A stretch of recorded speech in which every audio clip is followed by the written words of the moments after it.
Hey everyone, it's Ben Hardy here, and in today's we're going to be comparing the V6 Wrangler to the 2.0 Turbo Wrangler to see which one is best. Before we get in this video, I want to give a huge shout out and thank you to the Large Miller Dodge Ram here in Sandy for giving me some time with both the Jeeps. I'll include a link to their website in the description down below. Also include a link to my car buying guide. Let's get into it.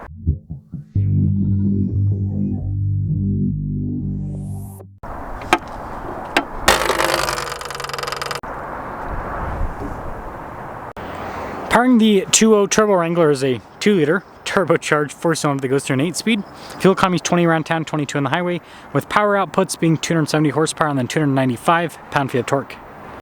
Now powering the V6 Wrangler is a 3.5-liter V6 naturally aspirated that goes through an 8-speed automatic. Fuel economy is 18 around town, 23 on the highway, with power outputs being 285 horsepower and then 260 pound-feet of torque. Before we move forward with this comparison, I do want to mention if you want to see more videos just like this, then I recommend you subscribe because I post content every single day. Now, I made this comparison as fair as I possibly could. Both of these are Rubicons. They both have the winch mounted up front, so there's not going to be any weight difference with the front ends.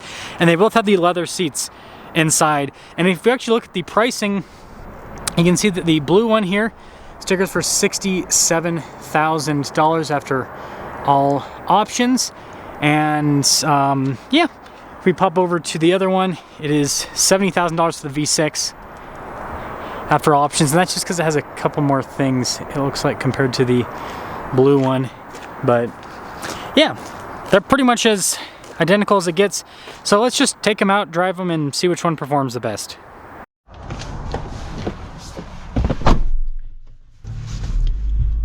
Well, let us set off in the V6 Wrangler with the Rubicon package.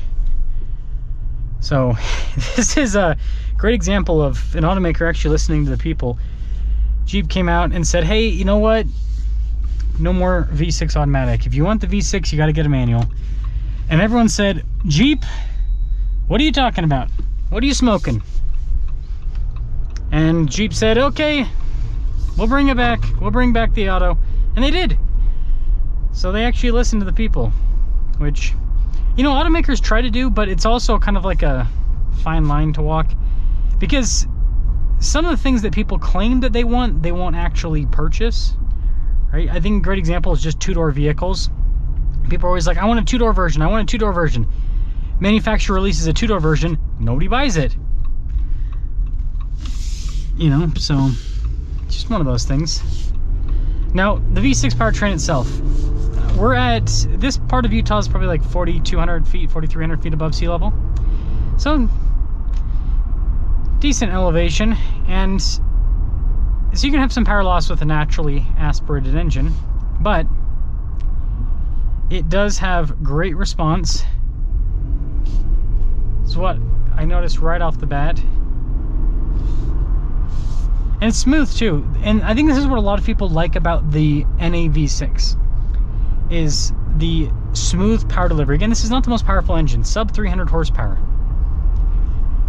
But with both on-road and off-road use, having smooth power delivery, especially with off-road use, is key, right? And that's one of the things that makes the V6 Wrangler such a potent off-roader, is that when you're in four-wheel drive low with this engine, you have just such good power delivery. It's just this nice, smooth, progressive power, so you can really dig into the ground and crawl up whatever you need to crawl up. Couldn't really ask for more, I'd say. Handling is good too.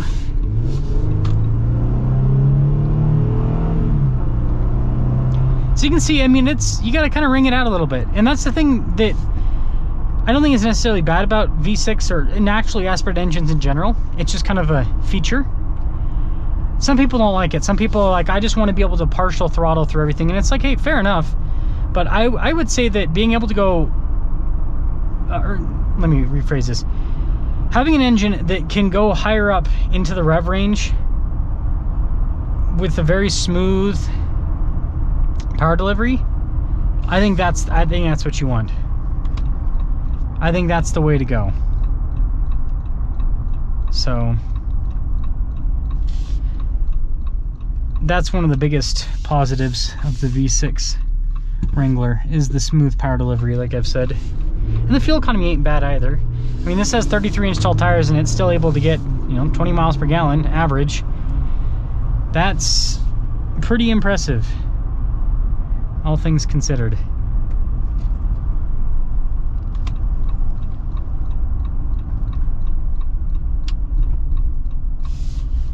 Man, I really do like the lightweight tossable feel of this thing.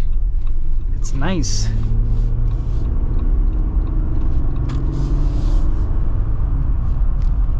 And the 8-speed automatic helps out massively.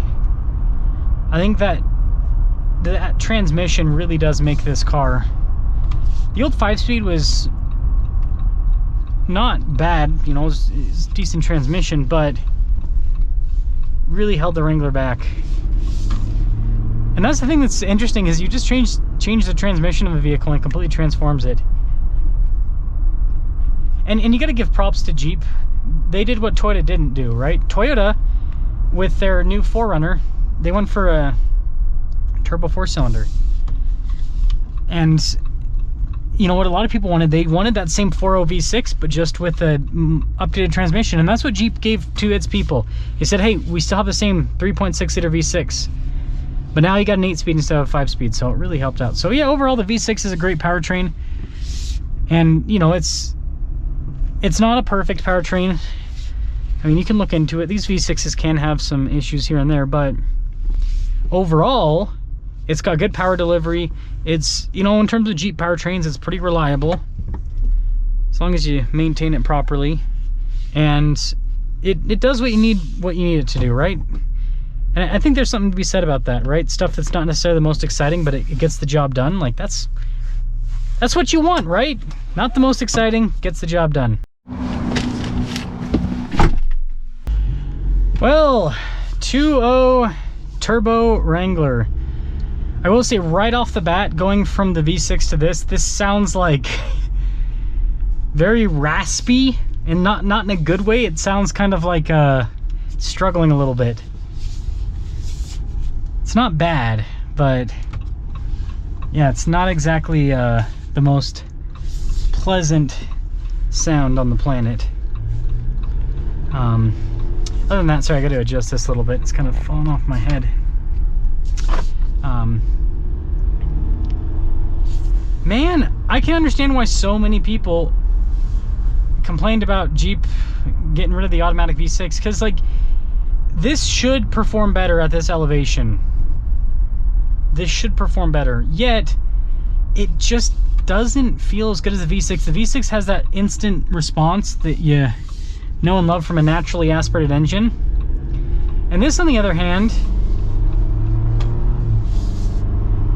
it's not bad, but it just doesn't, it's weird. It just doesn't feel like it has as much power. Should be the opposite. Should be the opposite. Now the 2.0 turbo does have great low-end torque, but I mean, that's the thing is that you're trading with these two engines. You're trading instant response for low-end torque. It's like, which one do you want? Do you want more torque on the low end, or do you want more instant response? Me personally, I'm okay with a little bit less torque for quicker response. If the power figures are close. If the power figures are way different, then it changes the equation. But the power figures on this are pretty close. Again, it's not bad at all. Again, quick transmission, smooth gear shifts. Just doesn't, I don't know, it just doesn't feel quite as good.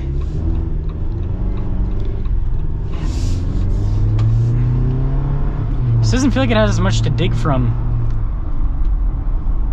And I guess the other thing is the sound. You know, V6 is definitely not a V8 in terms of their soundtrack, but take a V6 sound over a 4-cylinder. Huh. This is why I like to do engine comparisons, because it's cool to see stuff, right? Because like, if I review one car one day and then another car another day, you know, I can kind of have an idea of one thing over the other, but being able to just jump from one to the other it makes a huge difference. It makes a huge difference. So what I'll say is, yeah, I'm team V6. I think the 2.0 turbo's cool, and I think a lot of you might like it, right? I would do the same thing I did, right? Drive them both back to back. But for me personally, I like the instant response that the V6 provides. The fuel economy is pretty much the same. I like the fact that it's naturally aspirated, so just less complex. And yeah, I just like the performance more. It just feels better than the 2.0 turbo. So I think that what Jeep should do, my personal take, get rid of the 2.0 turbo, do V6 entry level, Hurricane top level, and then 6.4 Hemi special edition. That's my 2 cents. Let me know your thoughts.